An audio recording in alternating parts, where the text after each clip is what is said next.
करके पता क्या किया उसने, उस घंटी को उठा करके और कहीं दूसरी जगह पर उसे रख दिया। और इधर बाबा को मालूम, लेकिन एक दिन हो गया, घंटी नहीं बजी तो बहू जल लेकर के भी नहीं गई, न भोजन लेकर के। दूसरा दिन हुआ तो उसी ससुर का, यानी कहते हैं प्यास से भूख से पीड़ित होकर के और मुंह खुला रह गया और सांस निकल गई, शरीर छूट गया, प्यास से भूख से पीड़ित होकर के। दूसरे दिन भी बहू लेकर के नहीं गई। तीसरे दिन बहुओं ने सोचा कि आज जाकर के देखे तो सही कि ऐसी क्या बात है कि घंटी नहीं। वो देखा है तो पिता का शरीर छूट गया और चारों पुत्रों की आंखों से अश्रुपात झर पड़े। इधर चारों पुत्रों ने अपने पिता की चारपाई पर देखा और बहुओं से पूछा कि तुमने इन्हें जल नहीं दिया, भोजन नहीं दिया, कि इन्होंने घंटी बजाई नहीं और हमने न तो इनको जल दिया है न भोजन दिया है। तीसरा दिन है तो उसी समय चारपाई के चारों बगल उस घंटी को देखा तो घंटी नहीं मिली और पूछा कि घंटी कहाँ है। तो चारों बहुओं ने कहा कि हमें तो मालूम भी नहीं घंटी है कहाँ। तो सामने से उसका जो छोटा सा बालक 5 साल का था वो लेकर के आ रहा था कि पिताजी पिताजी ये घंटी मेरे पास है। कि तेरे पास, कि तूने इस घंटी को क्यों लिया।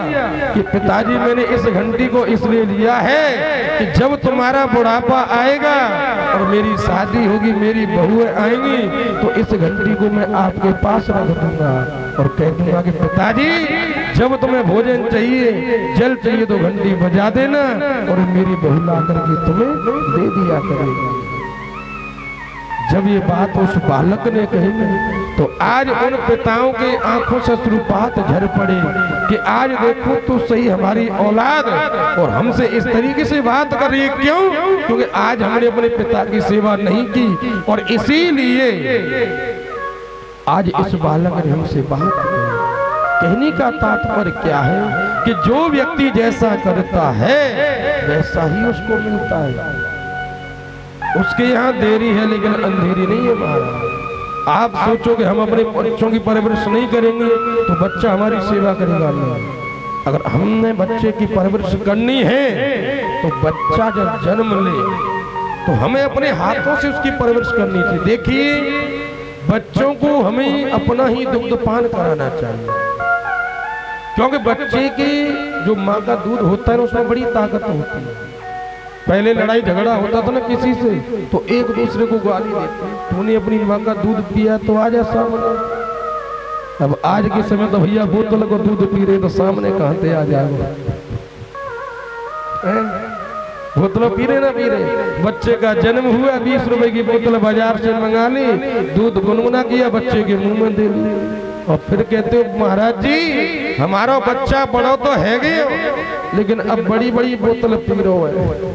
बड़ी बोतल क्यों पी रहे हो महाराज? बोतल की आदत भी तो आपने तो डाली है। प्रैक्टिकल करके देखना, अगर आपने बचपन में बच्चे के मुख में बोतल लगा दी ना तो बड़ा होकर के बड़ी बोतल पिएगा और ये बोतल अंत तक व्यक्ति के साथ में रहती है। बचपन में दूध की बोतल और धीरे धीरे और बड़ा हो जाता है ना स्प्राइट मिरिंडा वगैरह ये बोतल चलती है, फिर और समझदार हो जाता है महाराज तो फिर वो बोतल आती है, उनके नाम तो हम भी नहीं जानते महाराज। और फिर जब व्यक्ति शरीर छोड़ करके चला जाता है ना तो फिर गंगा जल की भी बोतल आती कि नहीं आती। तो कहते हैं हमें बच्चे की परवरिश अपने हाथों से ही हमें करनी चाहिए। और आज मां यशोदा को देख लो कि कितने नौकर चाकर होने के बाद भी और आज मां अपने बच्चे की परवरिश अपने हाथों से करती है। देखिए आज मां यशोदा ने लाला को दुग्धपान करके जैसे ही रात्रि में सुलाया है तो इधर मैया ने शाम के समय रात्रि में थोड़ा सा माखन लेकर के और लाला के लिए रख दिया। क्यों? क्योंकि लाला प्रातः काल होते ही माखन मांगेगा। अब लाला प्रातः काल होते ही जाग करके मैया माँ यशोदा के पास आया और उस समय माँ यशोदा पता है क्या कर रही है, माखन निकाल रही है हाथ में। और आज के समय तो मशीन से निकालते, लेकिन पहले रही और हाथों के द्वारा पहले व्यायाम भी होता रहता था। लेकिन अब तो व्यायाम नाम की चीज नहीं, क्योंकि परमात्मा ने अब तो ऐसी ऐसी चीज बना दी महाराज कि कुछ करना ही नहीं पड़ता भाई। अब तो रोटी बनाने की मशीन आएगी। हाँ, हमने देखा अपनी आंखों से बनते हुए, आटा डालो गीला हुआ, गीला होने के बाद और दूसरे में डाल दो, लोई बन के निकल जाती है, उसके बिल जाएंगे, सिक्के निकल जाएंगे। तो अब तो बड़ी बड़ी वैज्ञानिक महाराज तरक्की करते जा रहे हैं दिन रात। तो माँ यशोदा माखन निकाल रही थी, दही को मत रही थी। तो पता है होता क्या है, होता यही है कि लाला ने आकर के रही को एक हाथ से पकड़ लिया और कहने लगो कि मुझे बड़ी जोर से भूख लगे, माखन दे रही है कि ना दे रही। तो मैया ने कही, अरे दारी के शाम को माखन रखो और थोड़ा सा पान कर ले और अभी थोड़ी देर में ताजो निकल जाओगे। नहीं, मुझे तो ताजो माखन चाहिए, अभी चाहिए। तो इधर लाला वो चले जाओ कि मैं तो मैया माखन लेंगे, ताजो ही लेंगे।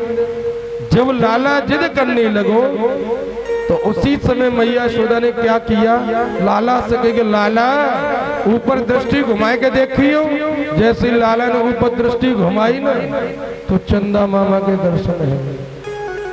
अब माखन को तो भूल गए, अब क्या मांगने लगे कि चंद्र खिलौना ले उरी मैया, चंद्र खिलौना ले। ये चंदा मामा ले मैया, चंदा मामा। अरे दारी के कबू तो तू माखन मांगे और कबू चंद्रमा मांगे। अब लाला चंद्रमा के पीछे पड़ गए। देखिए, दो हट सबसे विचित्र होते हैं। एक तो बाल हट, अगर बच्चा किसी वस्तु पर अड़ जाए ना तो उसे लेकर के मानेगा। और दूसरी हट जानते हैं, बहुत से तो हंस रहे क्योंकि जानते हैं। चलो कोई बात नहीं, एक दूसरे बता दी। अब मैं बताऊं तो यहाँ पे अच्छो ना लगे। तो दूसरी हट भी बड़ी विचित्र होती है, अगर अड़ जाए तो महाराज लेकर के मान। तो अब इधर भगवान जिद पकड़ गए कि मैं तो चंदा मामा लूं, चंदा मामा लूं।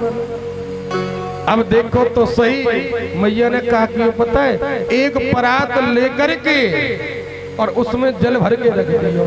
अब चंद्रमा की परछाई उस जल में दिखाई देने लगी। अब लाला से गई, ले लाला चंद्रमा। अब लाला परात में हाथ डाल रहा वैसे, अब चंदा मामा तो हाथ ना आए। अब क्रोध आया लाला कि एक बात बता, चंद्रमा दे रही है कि ना दे रही।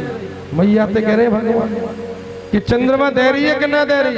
अब मैया कहने लगी, बोल दारी के ना दे रही। चंद्रमा बोल क्या करेगा कि ना दे रही कि ना दे रही। तो अब यहाँ पर भगवान ने माँ यशोदा को धमकी दी है कि सुरभि को पे पान न करियो और बेड़ी सिर न गुथई। कि सुरभि को पे पान न करियो और बेड़ी सिर गुथई। कि यदि तुम चंद्रमा नहीं दोगी ना माँ, तो मैं दूध का पान, जो सुरभि गाय होती है ना, उसके दूध का पान नहीं करूंगा। तो माँ यशोदा ने कही, कोई बात ना दारी कही, तू दूध नहीं पिएगा तो बड़े बलराम में पिला दूंगी, लेकिन तू ही ना दे रही। बोल क्या करेगा चंद्रमा। अब भगवान ने सोची कि ये धमकी फैला है।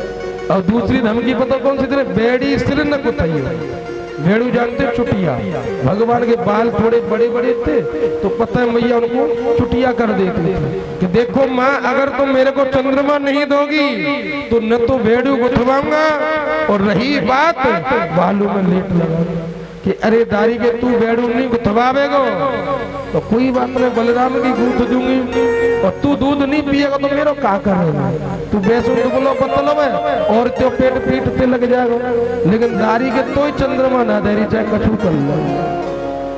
भगवान ने दूसरी धमकी दे दी, लेकिन ये भी फैल गए।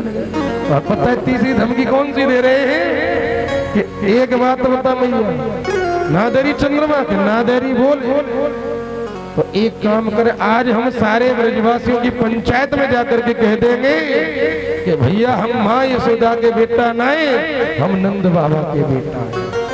जब ये बात कही तो उसी समय माँ की आंखों से अश्रुपात गिर पड़ा और कहा कि अरे दारी के तू ऐसी तोतली बाणी भूले जाते मुझ रहम आ जावे। लेकिन एक बात तो कहूं कि बोल कि एक बात तो होता माखन से कोमल और चंद्रमा से सुंदर होती क्या बहू ले आऊं तो अब तो भगवान बहू के लिए पड़े कि अब तो मैया बहू लूं मैया कहने लगी अरे दारी के नहावो आवे नहीं धोवो आवे नहीं खावो आवे नहीं और देख तो सही नाक पोछ ना आवे बहू की बात करे। तो उसी समय भगवान जब चंद्रमा यशोदा कहने लगी कि बहू की बात करे देख तो सही तुम खावो आवे ना मुँह ये खिलानो पड़े पीवो आवे ना और बहू की बात करे। अब इधर पता है भगवान कहने लगे मुँह तो मैया बहू चाहिए। अब मैया कहने लगी कैसी बहू चाहिए बताए तो दे। अब भगवान वर्णन कर रहे हैं माँ यशोदा से। बोलो वृंदावन बिहारी लाल की। सुस्ती आएगी तेज आवाज लगाओ। जयकारे में कम नहीं हो रहा किसी से बार बार कहना पड़ता है तुम्हारे लिए कहना पड़ता है। बोलो वृंदावन बिहारी लाल की जय जय श्री राधे। और आज कन्हैया मैया से बहू मांग रहे हैं और बहू तो मांग रहे हैं लेकिन देख लो कैसी मांग रहे हैं। राधिका गोरी से है रामजीत नगर की छोरी से कौन ने गई। राधिका गोरी से बिरज की छोरी से मैया करा दे मेरो प्यार। राधिका गोरी से बिरज की छोरी से मैया करा दे मेरो प्यार। अब इतनी बात तो मैया से कही कन्हैया ने और अब कन्हैया से मैया क्या कह रही है। नजर तेरी छोटी है उम्र तेरी छोटी है। नजर तेरी खोटी है उम्र तेरी छोटी है। कैसे करा दूं तेरा प्यार। ये बंधन है प्यार का राधिका गोरी से बिरज की छोरी से मैया करा ले तेरा प्यार। काली सेवा कर दे भाव से करिए।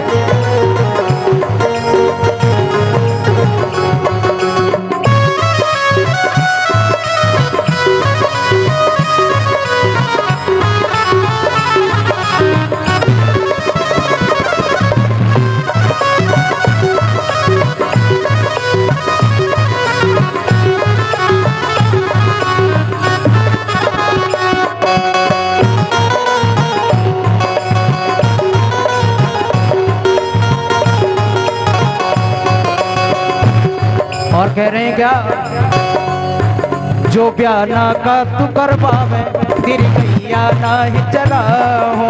जो ना ब्याह करावे तेरी गैया ना ही चरा।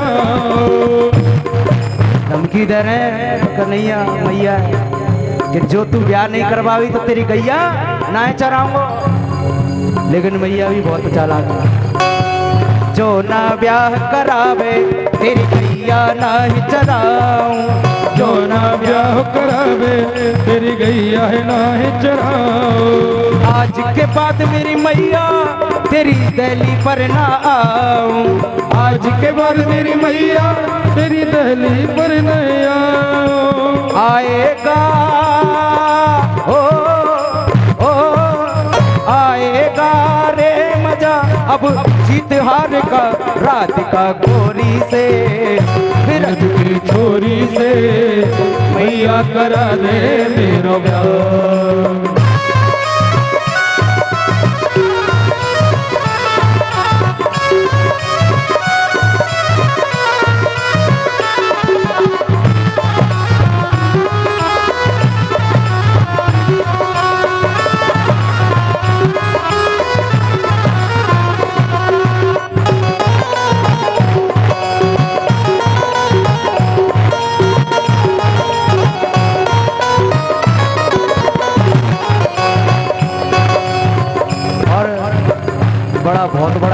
दे रहे हैं मैया। और कह रहे क्या, चंदन की चौकी पे मैया मैं तुझे बिठाऊं, चंदन की चौकी पे मैया तुझे बिठाऊं, चंदन की चौकी पे मैया मैं तुझे बिठाऊं, चंदन की चौकी पर मैया तुझको बिठाऊं, अपनी राधा से मैं तेरे चरणों को दबवाऊं, अपनी राधा से मैं चरणों तेरे दबवाऊं, भोजन में भोजन में बनवाऊंगा 56 प्रकार का राधिका गोरी से, बिरज की छोरी से मैया करा दे मेरो गाँव।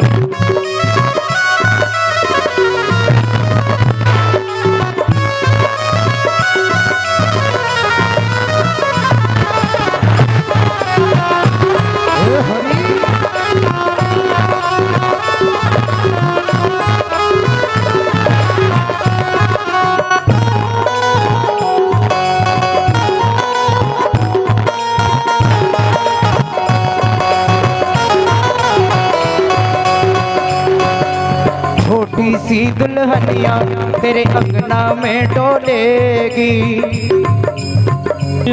तेरे अंगना में डोलेगी।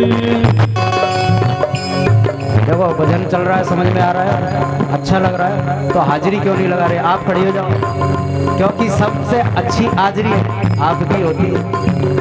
हाँ बिल्कुल खड़े हो जाओ, इनके लिए ताली बजा दो सभी, खड़े हो जाओ। और कन्हैया कह रहे हैं पता है क्या, अरे बाली सी उमरिया, ओहो ओहो बाली सी उमरिया और हनी सी चुनरिया गजब कर गई है, आए ब्रज की राधा गजब कर गए, आए ब्रज की राधा कर गए, आए ब्रज की राधा। अरे बाली सी उमरिया और धानी सी चुनरिया गजब कर गई है, आए ब्रज की राधा गजब कर गए, आए ब्रज की राधा।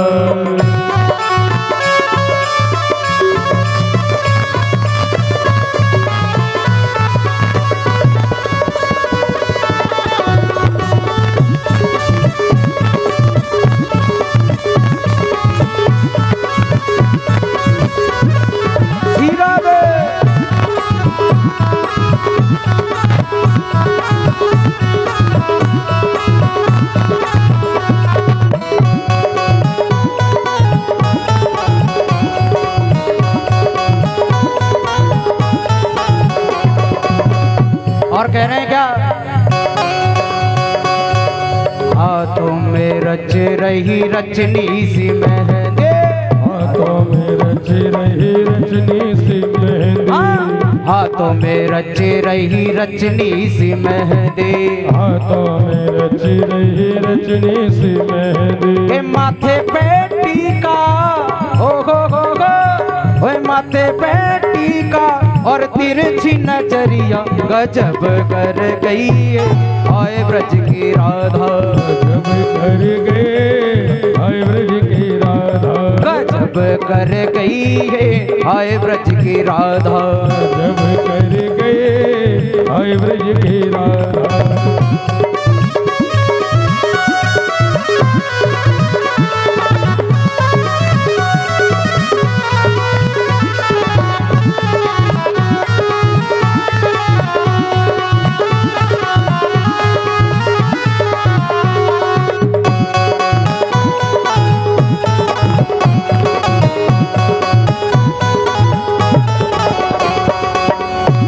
और कह रहे हैं क्या, राधा का मैया मोहे दूल्हा बनाए दे, मैया मोहे दूल्हा बनाए दे, माथे पे मेरे मरवर लगा दे, माथे पे मेरे मरवर लगाए दे, कि नाए भाई शादी ओ हो ओए नाए भाई भई शादी और रही है कुंवारी, गजब कर गई है आए ब्रज की राधा, गजब कर गए आए ब्रज की राधा, गजब कर गई है आए ब्रज की राधा, गजब कर गए आए ब्रज की राधा।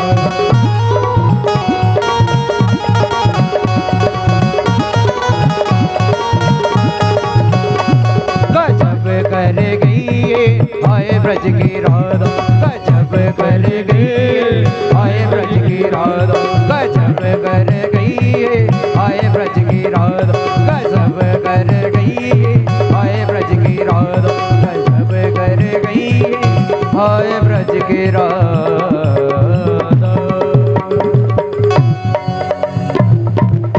बोली बांके बिहारी लाल की जय। बोली बाल